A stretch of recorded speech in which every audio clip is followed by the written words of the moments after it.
Sir మీకోసం ఎవరో వచ్చారు సార్. ఎవర్రా? జనార్దన్ చర్లపల్లి అని చెప్పమన్నారు సార్. పద పద పద. అన్నా అన్నా రాన్నా లోపలికి వెళ్దాం. రండి అన్నా.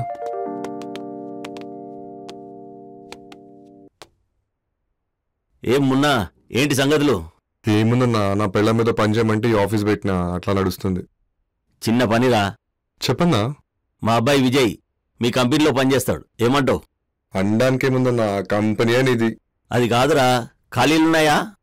అరే ఏముందన్నా, ఖాళీ లేకపోతే ఖాళీ చేస్తా. నా బంధువులు ఆస్తి కోసం నన్ను అన్యాయంగా జైలుకి పంపించారు. జైల్లో నన్ను సొంత తమ్ముళ్ళ చూసుకున్నావు. మనం చెర్లపల్లి బ్రదర్స్ అన్నా, నీ రుణం ఎట్లా తెచ్చుకోమంటా చెప్పు. అన్నా మందేద్దాం, నీకేం కావాలి చెప్పు. ఆఫీసులో వద్దురా,